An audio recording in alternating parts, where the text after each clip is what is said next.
Hello everyone, all of you are being welcome. তো আজকে আমরা যে চ্যাপ্টারটা পড়তে চলেছি সেটা হচ্ছে যে অর্গানিক কেমিস্ট্রি। তার বাংলা কথা হচ্ছে যে জৈব রসায়ন, ক্লাস 10 বা দশম শ্রেণীর জন্য আর কি। তো ক্লাস 10-এর এটা একেবারে শেষ চ্যাপ্টার। আর আমাদের চ্যাপ্টারের নাম হচ্ছে যে জৈব রসায়ন, মানে কি, যার ইংরেজি কথা অর্গানিক কেমিস্ট্রি। হ্যাঁ, তো এটা হচ্ছে যে কেমিস্ট্রির একটা পার্ট বা শাখা। হ্যাঁ, যেই পার্ট বা শাখা শুধুমাত্র জৈব পদার্থ মানে জীবদেহ থেকে যেসব পদার্থগুলো পাওয়া যায় সেই পদার্থগুলো বা সেই সব যৌগগুলো সম্বন্ধে আলোচনা করে। বোঝা গেল ব্যাপারটা? তো অর্গানিক কেমিস্ট্রির একটা পার্ট, যেরকম আরও একটা পার্ট হয় ফিজিক্যাল কেমিস্ট্রি, ঠিক তেমনই হচ্ছে যে অর্গানিক কেমিস্ট্রি একটা পার্ট। যেই কেমিস্ট্রিতে কি আলোচনা করা হয়, যে আমরা যেসব পদার্থগুলোকে জীবদেহ থেকে পাই, মানে জৈব পদার্থ, যেরকম কি হতে পারে, প্রোটিন হতে পারে, তারপরে ফ্যাট হতে পারে, শর্করা হতে পারে, অ্যামাইনো অ্যাসিড হতে পারে। এগুলো তোমরা জীবন বিজ্ঞানে তো পড়েছো, রিলেট করতে পারছো আশা করি। আচ্ছা, তো এই পদার্থগুলার হচ্ছে যে কেমিক্যাল স্ট্রাকচার সম্বন্ধে আলোচনা করে, বা এইসব পদার্থগুলো সম্বন্ধে আলোচনা করে হচ্ছে যে আমাদের কেমিস্ট্রির যে পার্ট, সেই পার্টটাকে আমরা বলছি যে অর্গানিক কেমিস্ট্রি। বোঝা গেল? এরকমই আরেকটা পার্ট হয় ফিজিক্যাল কেমিস্ট্রি। বোঝা গেল? আচ্ছা, তো ক্লাস 10-এ এটা হচ্ছে যে অর্গানিক কেমিস্ট্রির একটা কেমিস্ট্রির একটা শাখা অর্গানিক কেমিস্ট্রি। তো ক্লাস 10-এ এই শাখার একেবারে বেসিক সম্বন্ধে আলোচনা করা হচ্ছে। যেরকম কোনো একটা সিনেমার ইন্ট্রোডাকশন পর্ব থাকে না, মানে একেবারে বেসিক বেসিক বেসিক বোঝাতে বোঝাতে তারপরে হচ্ছে যে হায়ার লেভেলে যায়। ঠিক তেমনই তোমাদের ক্লাস 10-এ এই অর্গানিক কেমিস্ট্রি মানে কেমিস্ট্রির এই শাখাটার একেবারে বেসিক সম্বন্ধে আলোচনা করা হচ্ছে। মানে তোমাদের সিলেবাস অনুযায়ী একেবারে বেসিক জিনিসপত্র দেওয়া আছে। বোঝা গেল? তো আমাদের যেটুকু আছে আমরা ক্লাস 10-এর সিলেবাস মেনটেন করেই সেইটাকে আমরা পড়ার চেষ্টা করব। বোঝা গেল ব্যাপারটা? তো আজকে আমাদের হচ্ছে যে যে আলোচ্য বিষয়বস্তু, সেই আলোচ্য বিষয়বস্তুতে চলে আসা যাক।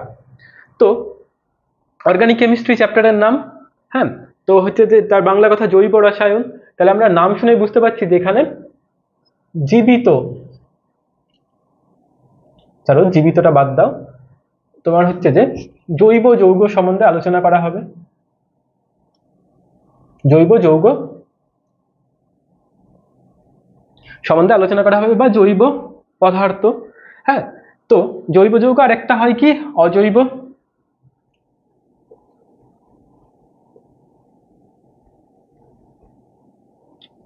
অজৈব যৌগ।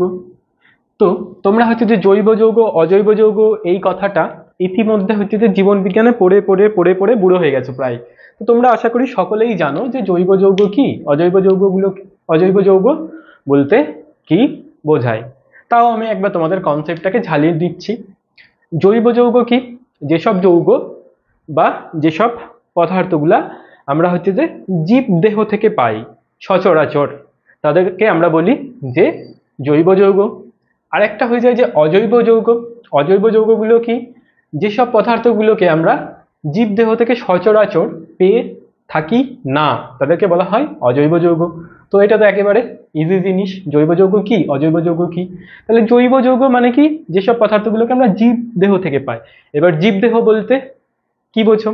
যেমন জীবদেহ বলতে প্রাণীকুল, যেমন হচ্ছে আমি, তারপরে হচ্ছে আরো অন্যান্য পশু টশু হবে। হ্যাঁ, আরেকটা হচ্ছে যে উদ্ভিদ কুল। ঠিক আছে, তার মানে এই যে যৌগগুলা বা এই কম্পাউন্ডগুলা আমরা হচ্ছে যে শুধুমাত্র জীব দেহ থেকে পেয়ে থাকি। বোঝা গেল? আচ্ছা, আর অজৈব যৌগ কি, যেসব পদার্থগুলোকে আমরা জীবদেহ থেকে সচরাচর পেয়ে থাকি না, যেমন হচ্ছে যে সোনা, প্লাটিনাম, এগুলোকে আমরা জীবদেহ থেকে পাই? অবশ্যই পাই না। বোঝা গেল ব্যাপারটা? তাহলে জৈব যৌগ আর অজৈব যৌগ পদার্থ, জৈব যৌগ এবং অজৈব যৌগ, এই দুটো ব্যাপার সম্বন্ধে আমরা বুঝতে পেরেছি। অজৈব যৌগ সাধারণত জড় পদার্থ হয়। বোঝা গেল ব্যাপারটা? আচ্ছা, তো আমাদের আলোচনার বিষয় তো এটা নয়, অজৈব যৌগ তো আমাদের এটা তো নয়, অজৈব যৌগ সম্বন্ধে তো আমাদের আলোচ্য বিষয় নয়। আচ্ছা, আমাদের আলোচ্য বিষয় হচ্ছে যে জৈব যৌগ। বোঝা গেল ব্যাপারটা? আচ্ছা, তো অর্গানিক কেমিস্ট্রি হচ্ছে যে জীবদেহে যেসব পদার্থগুলো থাকে সেগুলো সম্বন্ধে আলোচনা করে। ক্লিয়ার? আচ্ছা, তো জৈব যৌগ সম্বন্ধে সায়েন্টিস্ট বা বিজ্ঞানীরা যখন হচ্ছে যে রিসার্চ করা শুরু করে, বোঝা গেল, মানে গবেষণা করা শুরু করে। গবেষণার উদ্দেশ্য কি, এটা কিভাবে কাজ করে, ঠিক আছে, এটাকে আমি আর্টিফিশিয়ালি কি কাজে লাগাতে পারি। আর্টিফিশিয়ালি কাজে লাগানো মানে কি, কারো ধরো সুগার হয়েছে, হ্যাঁ, বা ডায়াবেটিস যেটাকে বলো, তো সেইখানে তাহলে সেইখানে আমি আর অন্য কোন কেমিক্যাল দেব, কোন কেমিক্যাল দেব যার ফলে আমি সুগারটাকে কন্ট্রোলে রাখতে পারি, তাই না? তো সায়েন্টিস্টরা তো রিসার্চ করে এই কারণেই, তাই না? তো জৈব যৌগ সম্বন্ধে যখন বিজ্ঞানীকুল রিসার্চ করা শুরু করে, মানে একেবারে যখন বেসিক স্টেজে ছিল, বোঝা গেল, তখন বিজ্ঞানীদের একটা ধারণা ছিল যে জৈব যৌগগুলোকে আমরা হচ্ছে যে বাইরে বানাতে পারি না। বোঝা গেল, জৈব যৌগগুলোকে আমরা বাইরে বানাতে পারি না। জৈব যৌগগুলো কে বানিয়েছে? জৈব যৌগগুলো ঈশ্বরই বানিয়ে দিয়েছে।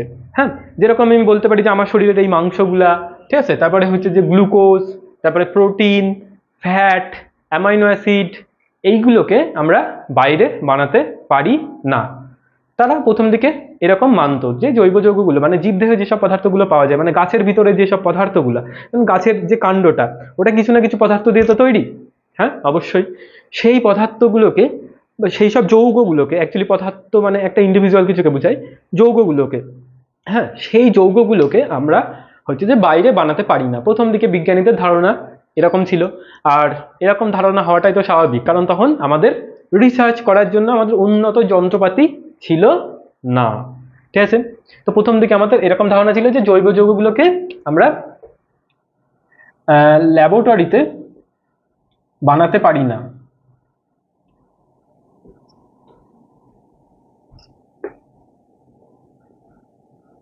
না, ঠিক আছে। এরপরে বিজ্ঞানী ভোলার বলে একজন বিজ্ঞানী, ভোলার, হ্যাঁ, তো তোমরা ওই যে শিব ঠাকুরের নাম ভোলে বাবা, ওখান থেকে ভোলার এই নামটা মনে রাখতে পারো। তো তোমাদের পরীক্ষা এখান থেকে কোশ্চেন দেয় যে কে প্রথম এটা প্রমাণ করে যে জৈব যৌগগুলোকে হচ্ছে যে অজৈব যৌগ থেকেও বানানো যায়। তাহলে বিজ্ঞানীর নাম কি? ভোলার। ভোলা মানে ভোলে বাবা, ওখান থেকে আছে ভোলার, বোঝা গেল। আচ্ছা, তো বিজ্ঞানী ভোলার প্রথম অজৈব পদার্থ থেকে জৈব পদার্থ বানাই, বোঝা গেল। আচ্ছা, অজৈব যৌগগুলো কি? যেসব যৌগগুলো জীবদেহতে পাওয়া যায় না, সেই সব যৌগগুলোকে যদি আমি হচ্ছে যে দুটো যৌগ ধরো আমি মিক্সড করলাম, বা কিংবা কোনো একটা দুটো যৌগকে মিক্স করে আমি হিট করলাম, হ্যাঁ, তাহলে যেটা উৎপন্ন হবে, ধরো এমন একটা কিছু উৎপন্ন হলো যেটা আমাদের জীবদেহে পাওয়া যায়। ঠিক আছে, তো বিজ্ঞানী ভোলার প্রথম এটা করে দেখায়। কি দেখান? তিনি দেখান যে অ্যামোনিয়াম সায়ানেট,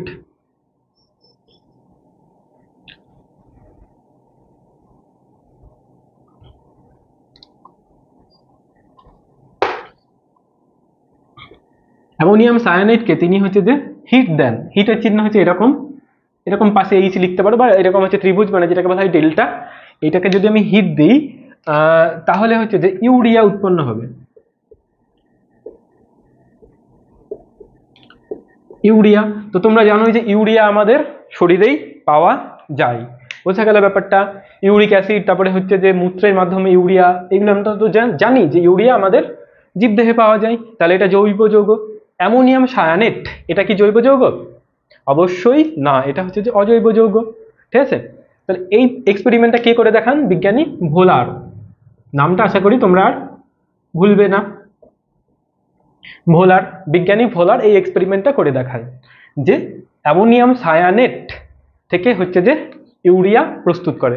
ঠিক আছে, তো আমাদের এখানে মনে রাখতে হবে কি অ্যামোনিয়াম সায়ানেট এর সংকেতটা।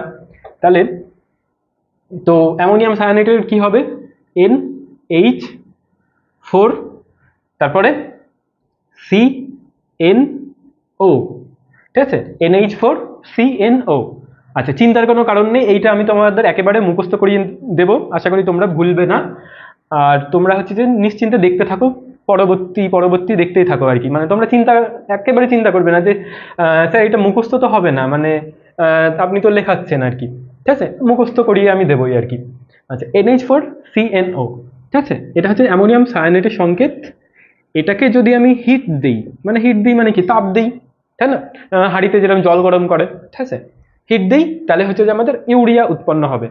তো ইউরিয়া সংকেতটা কি দেখো যে, আচ্ছা প্রথমে আমি লিখে নিই, তারপরে হচ্ছে আমি তোমাদের মনে রাখার পদ্ধতিটাকে দেখিয়ে দিচ্ছি। NH2CO NH2, ঠিক আছে, তাহলে এইটা হচ্ছে এদের সংকেত। এইবার এটাকে আমরা মনে রাখবো কি করে মনে রাখবো? তো মনে রাখার জন্য দুটো প্রসেস আছে, ঠিক আছে। এক তো হচ্ছে তাদের কেমিক্যাল স্ট্রাকচার জানা, তো যেটা হচ্ছে যে আমরা একেবারে বেসিক শিখছি। তো কেমিক্যাল স্ট্রাকচার মানে সে যে লুইস ডট ডায়াগ্রাম, মানে ওই যে first bond, second bond, third bond ওইগুলো দিয়ে আঁকে, ঠিক আছে, ওইভাবে জানানো। আর 2 নাম্বার হচ্ছে আমাদের নিজের মন মার্জি মতো বানানো ট্রিক্সের মাধ্যমে আমরা মুখস্থ রাখতে পারি। তো হচ্ছে যে তোমরা যেহেতু ক্লাস 10-এ পড়ো, তাই হচ্ছে যে তোমাদের আমি ওই যে বন্ড, তারপরে আয়ন, এইগুলো ভেঙে ভেঙে আমি এতটা দেখাচ্ছি না, কারণ এইগুলো সম্বন্ধে তোমরা ক্লাস 11-এ উঠে জানবে, তাই না? ক্লাস 11-এ উঠে তোমরা এগুলো জানবে। তো আমাদের ক্লাস 10-এ যেটুকু আমাদের পড়ার মতো বিষয়, আর যেটুকু আমাদের পড়ার প্রয়োজন সেটুকুই আমরা পড়বো। অ্যাকচুয়ালি আমাদের জ্ঞান লাভ করলে তো কোনো ক্ষতি হয় না, কিন্তু ব্যাপারটা হচ্ছে যে যদি আমি তোমাদের সেইগুলো শেখাতে যাই, তো তোমাদের একেতেই ক্লাস 10-এ তোমরা পড়ো, আদার্স সাবজেক্টগুলো আছে, তো তোমাদের প্রচুর টাইম ওয়েস্ট হবে, তো অন্য সাবজেক্টগুলো তোমরা পড়তে পারবে না। তো যেটুকু প্রয়োজন আমরা সেইটুকুই শেখার চেষ্টা করব। তো দেখো এটাকে আমরা ইউরিয়া বলছি।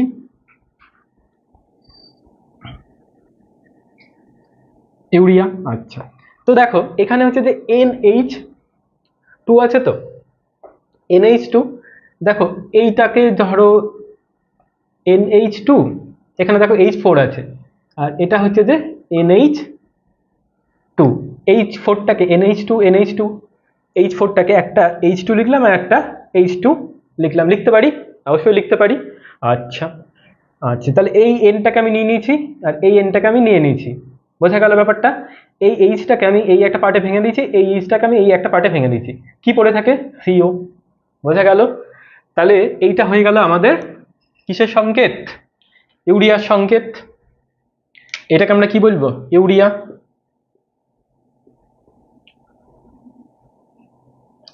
এটা আমাদের হয়ে গেল ইউরিয়ার সংকেত। ক্লিয়ার? দেখো এই ডান দিকে আমি এটাই লিখেছি, NH2CO। তাহলে দেখো আমরা এটাকেই মানে NH4টাকে আমি NH2, মানে এই এইচটাকে আমি H2 আর H2 আকারে লিখে দিয়েছি, বোঝা গেল? আর এই এনটাকে আমি এখানে লিখে দিয়েছি, এই এনটাকে আমি এখানে লিখে দিয়েছি, পড়ে কি থাকে? CO, তাহলে মাঝখানে CO। তাহলে দেখো NH2 is congested by CO, মানে ইজ কনজাস্টেড বাই, ভাবো, ঠিক আছে, ইংলিশ অনুযায়ী কনজাস্টেড বাই NH2, বোঝা গেল? এভাবেও তুমি মনে রাখতে পারো। তাহলে এবার তোমরা বলো যে ইউরিয়ার সংকেত আমি কি করে লিখবো? এবার তোমরা বলো, দেখো তোমাদের মেমোরাইজ হলো কি না? আশা করি হয়ে যাবে, কোনো অসুবিধা নেই। তাহলে আমি অ্যামোনিয়াম সায়ানাইড লিখছি, NH4CnO। এটাকে যদি আমি হিট দিই, কি হবে বলো? বলো এবার তোমরা, আশা করি তোমাদের মুখস্থ হয়ে গেছে, বলো ইউরিয়া সংকেত কি? এই এইচটাকে প্রথমে তো আমি NH2 আকারে লিখবো, আর এদিকে একটা NH2 আকারে লিখবো। তাহলে এই এইচটাকে 2 2, এখানে 2 2, তাহলে 4টে এইচ হয়ে গেছে, ভেঙে দিচ্ছি। আচ্ছা, এই এনটা, আচ্ছা, এবার মাঝখানে কি লিখবো? CO, congested by NH2। তাহলে আমাদের হয়ে গেল ইউরিয়ার সংকেত। এবার তোমাদের কথা হচ্ছে যে সেনাই হলো, এবার অ্যামোনিয়াম সায়ানাইডের সংকেতটা আমি কি করে মনে রাখবো? অ্যামোনিয়াম সায়ানাইডের সংকেতটা মনে রাখার জন্য এরকম কোনো ট্রিক্স নেই। এটার জন্য তোমাদের আমি একটু স্ট্রাকচারের দিকে নিয়ে যাওয়ার চেষ্টা করছি। আচ্ছা, তো তোমাদের 11-এ যখন উঠবে তখন তোমরা আয়ন সম্বন্ধে জানতে পারবে, যে আয়নীয় কম্পাউন্ড বা আয়নীয় যৌগ সম্বন্ধে। তো তোমাদের এখন তো ওইগুলো নেই, তাই হচ্ছে যে ওগুলো তোমাদের যদি আমি ওই কনসেপ্ট দিতে চাই, সবার আগে তোমাদের ওই কনসেপ্টের বেসিকগুলো জানতে হবে, যেগুলো তোমরা জানো না। তাহলে সেই কনসেপ্টের বেসিকগুলো যদি আমি তোমাদের না জানিয়ে ডাইরেক্ট অ্যাপ্লিকেশন করি, তো তোমরা ভাববে যে সবকিছু মগজের উপর দিয়ে যাচ্ছে, কি এমন রকেট সায়েন্স পড়ানো হচ্ছে, আমার দ্বারা সায়েন্স টাইন্স হবে না, বোঝা গেল? তো যেটুকু প্রয়োজন আমরা সেটুকুই বুঝবো আর কি। তো দেখো অ্যামোনিয়া, তোমাদের হচ্ছে যে অজৈব যৌগে অ্যামোনিয়া নামটার সাথে তোমরা পরিচিত হয়েছো তো? এর আগের চ্যাপ্টারই ছিল অজৈব রসায়ন, মনে করো অ্যামোনিয়া গ্যাস তো ছিল। অ্যামোনিয়া নামটা আমরা মনে রাখতে পারি, ঠিক আছে? অ্যামোনিয়ার সংকেত কি ছিল? অ্যামোনিয়ার সংকেত বলো, NH3, তাই না? অ্যামোনিয়া গ্যাসের সংকেত তো এটা, এর আগের চ্যাপ্টারেই পড়েছে অজৈব রসায়ন। এটা না পারলে হচ্ছে যে হাঁটু জলে ডুবে মরা উচিত, তাই না? NH3 অ্যামোনিয়া সংকেত। আচ্ছা, এর সাথে আমি হচ্ছে যে CnO, এই সায়ানাইড গ্রুপটাকে জুড়ে দেবো, বোঝা গেল? আচ্ছা, তাহলে সে নয় বুঝতে পারলাম। তাহলে আমাদের এখান থেকে যদি আমি জুড়ে দিই, তাহলে কি হবে? আমাদের সংকেত NH3CnO হয়ে যাওয়ার কথা। কিন্তু এখানে আসছে যে NH4, কেন NH4 আসছে বলো? কেন NH4 আমাদের কেন আসছে? বোঝা গেল NH4 আমাদের কেন আসছে বলো। আচ্ছা, এই যে NH4 এটা কেন আসছে? তো আমাদের যে ব্যাপারটা হয়, অ্যামোনিয়া মানে নাইট্রোজেন, নাইট্রোজেনের পারমাণবিক ক্রমাঙ্ক কত? নাইট্রোজেনের পারমাণবিক ক্রমাঙ্ক 7, তাই না? তো এটাকে আমরা মনে কি করে রাখবো? দেখো এন, এনটাকে যদি আমি একবার ঘুরিয়ে দিই তাহলে কি হবে? এটা এরকম দেখতে হয়ে যায় না? এটাকে মাথাটাকে একটু বাড়িয়ে দিলে 7-এর মতো দেখতে হয়ে যায়, তো নাইট্রোজেন সমান সমান 7। বোঝা গেল? আচ্ছা, তো নাইট্রোজেনের প্রথম কক্ষে থাকবে কটা? 2টো ইলেকট্রন। তারপরের কক্ষে থাকবে 5টা ইলেকট্রন। বোঝা গেল? হ্যাঁ, তাহলে নাইট্রোজেনের আর 8টা পূরণ হতে আর কটা ইলেকট্রন চাই? 3টে। বুঝতে পারলে? তাহলে নাইট্রোজেনের যোজ্যতা 3। ক্লিয়ার? তাই হচ্ছে যে NH3 হয়। এবার তোমাদের প্রশ্ন হচ্ছে তাহলে NH4 কি করে হলো? এটা তোমাদের প্রশ্ন, আমি তোমাদের জিজ্ঞাসা করছি, বলো। যারা একটু অ্যাডভান্স তারা কমেন্ট সেকশনে আমাকে একটু জানানোর চেষ্টা করবে আশা করি। আর যারা একেবারে বেসিক থেকে শিখছো, মানে যারা এই বিষয়ে খুব একটা নলেজ নেই, তাদের জন্য তো আমি বলেই দেবো যে NH3 তো আমি জানি, তাহলে NH4 আমি এই কথাটা কি করে লিখি বলো? NH4 এই কথাটা কি করে লিখি? তো কি করে লিখি সেই একটা জিনিস মনে রাখবে, এটা হচ্ছে শুধুমাত্র নাইট্রোজেনের ক্ষেত্রে ব্যতিক্রম। নাইট্রোজেনের যোজ্যতা 3 অথবা 4। নাইট্রোজেনের যোজ্যতা 3 অথবা 4। তোমরা ক্লাস 11-এ যখন হচ্ছে ভ্যালেন্স বন্ড থিওরি, হ্যাঁ, জানবে, তখন এই বিষয়গুলো তো একেবারে ক্লিয়ার হয়ে যাবে। ঠিক আছে, ওই নিয়ে তোমাদের চাপের কোনো কারণ নেই, তোমরা এখন জাস্ট অল্প বোঝার চেষ্টা করো, 11-এ ওটা একেবারে তোমাদের ক্লিয়ার হয়ে যাবে। ঠিক আছে, এমন ভেবো না যে আমার দ্বারা মানে এই বিষয়টা শেখাই হলো না আর কি জীবনে, মানে আমি যেন কি এমন ফেলিয়ার হয়ে গেছি। বোঝা গেল? তো নাইট্রোজেনের যোজ্যতা 3 আর 4 হয়। ঠিক আছে, 5 কিন্তু হয় না। 3 আর 4, 5 কিন্তু হয় না। এবার ব্যাপারটা আমি একটুখানি এঁকে দেখাই তোমাদের।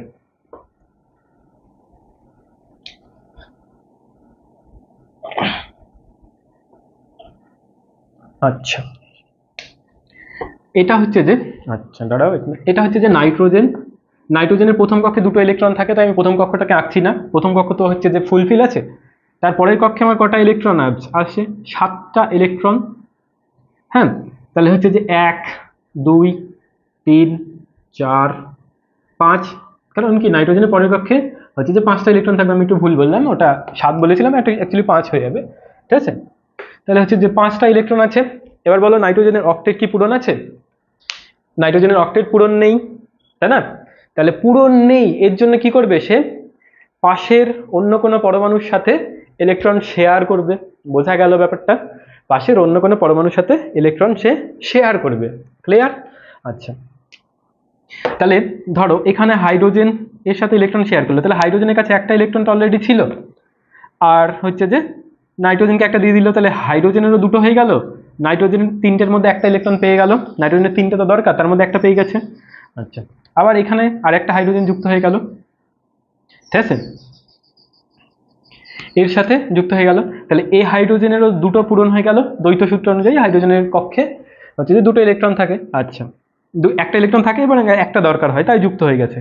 আচ্ছা, আর এখানে তাহলে আরেকটা হাইড্রোজেনের সাথে যুক্ত হয়ে গেল, তাহলে এই হাইড্রোজেনের কাছে 3টে, একটা ইলেকট্রন ছিল আর একটা পেয়ে গেল। আচ্ছা দেখো, এবার নাইট্রোজেনের 3টে ইলেকট্রন দরকার ছিল, 3টে ইলেকট্রন তো পেয়ে গেল, সে পেয়ে গেল না? তাহলে তো এবার অক্টেট ফুলফিল হয়ে গেল। অক্টেট তো আমাদের ফুলফিল হয়ে গেল, তাহলে NH4 কি করে হলো? হ্যাঁ, তো NH4 হলো, দেখো হচ্ছে যে আমাদের এই 2টো কক্ষে যে ইলেকট্রন 2টো আছে, সেই 2টো ইলেকট্রন কি কারোর সাথে কোনো বন্ড বানিয়েছে? সেই 2টো ইলেকট্রন কারোর সাথে কোনো বন্ড বানায়নি, তাই আমরা সচরাচর এই ইলেকট্রনগুলোকে আমরা এই কক্ষপথে দেখাই না। বোঝা গেল? যারা বন্ড বানায় না তাদের আমরা কক্ষপথে দেখাই না, তাদেরকে আমরা এখানে দেখাই। আর এইখানে দেখাই, এইটাকে বলা হয় নিঃসঙ্গ ইলেকট্রন বা লোন পেয়ার। কোথায় জেনেছো বলো এবার এই চ্যাপ্টারটা সম্বন্ধে? লোন পেয়ার মানে নিঃসঙ্গ ইলেকট্রন কোথায় জেনেছো? লুইস ডট ডায়াগ্রাম যখন এঁকেছিলে, তাই না? এর যদ্দূর সম্ভব আমি চ্যাপ্টারটা একটু দেখি, কত নাম্বার চ্যাপ্টার? আয়নীয় সমযোজী বন্ধন।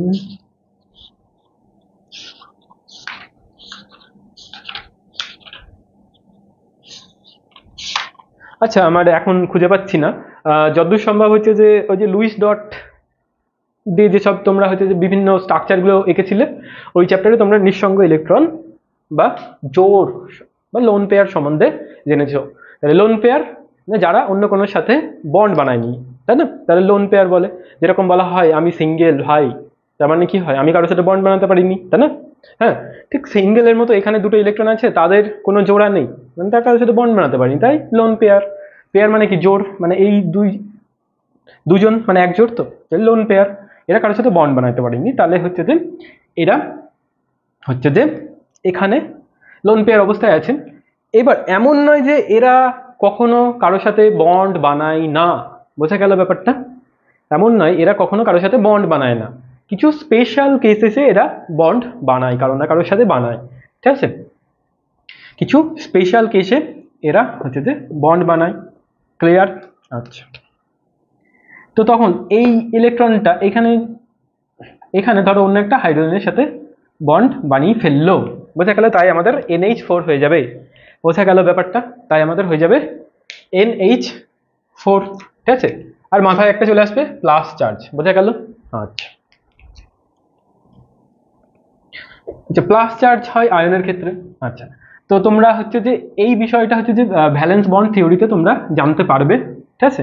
তো আমাদের সবসময় এইটুকু মাথায় রাখতে হবে যে NH4 মানে কি? NH4 এর মানেই মাথায় একটা প্লাস চার্জ আছে, মানে NH4 একটা পজিটিভ আয়ন, বোঝা গেল? NH4 মানে হচ্ছে তার মাথায় একটা প্লাস চার্জ আছে, ঠিক আছে? হ্যাঁ, আচ্ছা, এবার দেখো তো ক্লোরিন Cl এর যোজ্যতা কত? 1, এর একটা ইলেকট্রন দরকার হবে, বোঝা গেল? তাই তোমরা হচ্ছে যে অ্যামোনিয়াম ক্লোরাইডের সংকেত কি পড়েছিলে? NH4Cl পড়েছিলে। অ্যামোনিয়াম ক্লোরাইডের সংকেত কি? NH4Cl, এটাই তো পড়েছিলে, বোঝা গেল? কিন্তু তোমরা হচ্ছে অ্যামোনিয়ার সংকেত পড়েছিলে NH3, বোঝা গেল? কেন হয়? কারণ হচ্ছে ক্লোরিনের মাথায় একটা মাইনাস চার্জ থাকে, এখানে NH4 এই টোটাল যৌগটার উপরে একটা প্লাস চার্জ থাকে। কেন থাকে সেটা আমি তোমাদের তো দেখিয়ে দিলাম, যদিও যেটা দেখালাম ওটা কিন্তু একেবারে ঠিকঠাক নয়, ওটা তোমাদের জাস্ট বোঝানোর জন্য ওইটুকু আমার এনাফ মনে হলো আর কি।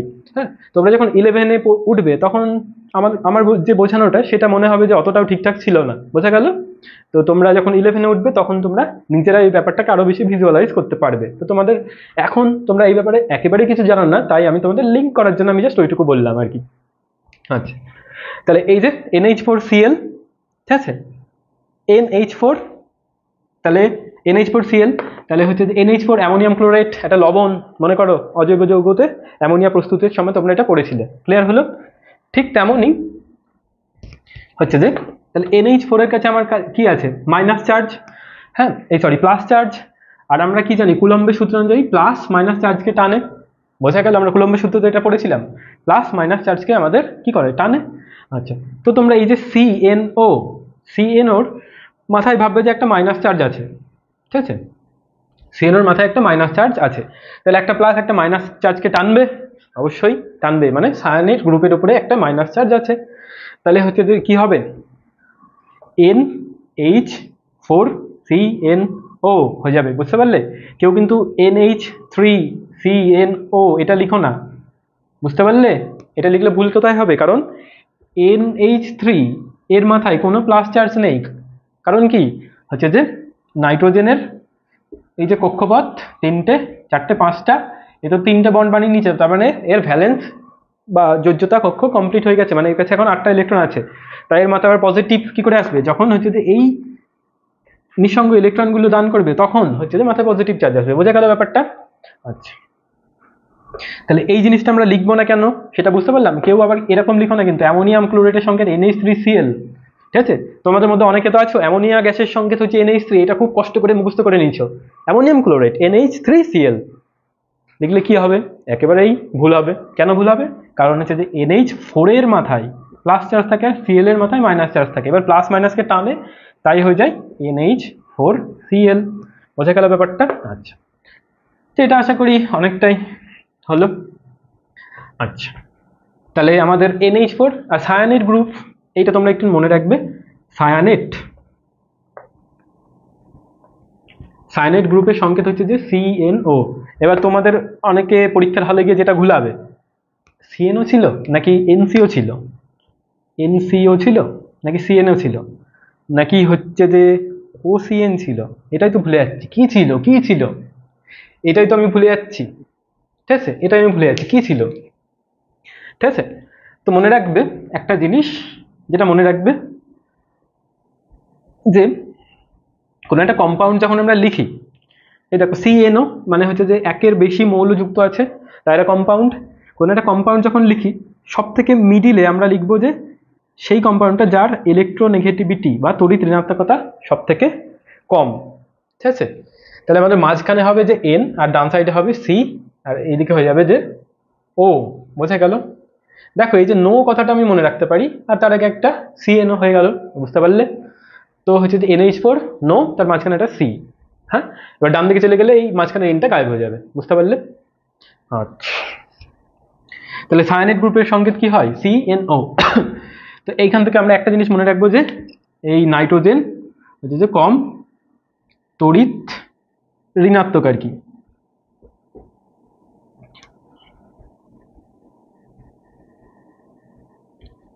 ইলেকট্রোনেগেটিভিটি, যেটার ইংরেজি কথা, বুঝতে পারলে?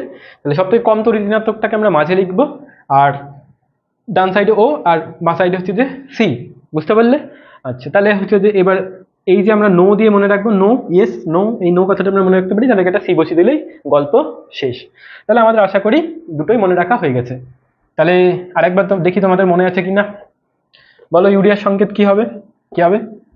NH2, NH2 congested by CO। বোঝা গেল ব্যাপারটা? তো আশা করি তোমাদের এটা বুঝতে কোনো অসুবিধা কারোর নেই। আচ্ছা, তাহলে এবার আমরা কি করলাম? জৈব যৌগ বানিয়ে ফেলেছি, জৈব যৌগ এবার আমরা বানিয়ে ফেলেছি। আচ্ছা,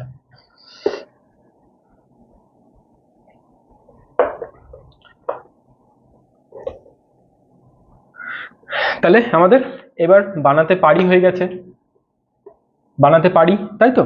তো আমরা যদি জৈব যৌগ বানাতেই পারি, তাহলে আমরা তো অনেক জৈব যৌগ বানাবো, তাই না? হ্যাঁ, যেরকম আমরা যত কিছু রোগের জন্য ওষুধ খাই সেগুলো তো আছেই, ঠিক আছে। তাহলে তো পার্টিকুলার কিছু নাম থাকবে, থাকবে না? সবার নাম কি কুন্তল কি হয়ে যাবে? সবার নাম কুন্তল হবে না, সবার নাম তো কুন্তল হবে না, তাই না? সবার পার্টিকুলার আলাদা আলাদা নাম থাকবে। তো নাম তো নাম সবার ক্ষেত্রে আলাদা আলাদা হবে, কারণ কোনো একটা মেয়ের নাম তো কুন্তল হয়ে যাবে না, তাই না? তার একটা মেয়েলি কোনো নাম হবে, ঠিক আছে। তো নাম বিভিন্ন ব্যক্তির আলাদা আলাদা, তার পিছনে কোনো না কোনো লজিক থাকে, তাই না? আমার নাম কুন্তলই রাখা হয়েছে কেন? কারণ হচ্ছে আমার বাপ মায়ের এরকম মনে হয়েছিল, এরকম লজিক্যালে তারা, এরকম লজিকে তারা ভেবেছিল। ঠিক তেমনি অন্যের বাপ মা অন্য লজিকে ভেবেছে, ঠিক আছে। তো সেই অনুযায়ী তার নাম ডিফার করেছে আমার থেকে, তো যে কারণে সবার নাম কুন্তল নয়। আচ্ছা, ঠিক তেমনই অর্গানিক কম্পাউন্ড যেগুলো আছে সেগুলোর তো আমাদের পার্টিকুলার নাম আছে। তো আমরা পরের দিনের ভিডিওতে দেখব যে ওই অর্গানিক কম্পাউন্ডগুলোর নামকরণ কি করে করে, বোঝা গেল? আর সবার আগে দেখবো যে অর্গানিক কম্পাউন্ডগুলোর স্ট্রাকচারটা কেমন, কি দিয়ে তৈরি, বুঝতে পারলে? তারপরে পরের দিনের ভিডিওতে দেখবো যে অর্গানিক কম্পাউন্ডের নামটা কেমন, মানে দেখতে কেমন, দেখতে কেমন অনুযায়ী হচ্ছে যে অর্গানিক কম্পাউন্ডগুলোর নামকরণ করা হয়, বুঝতে পারলে?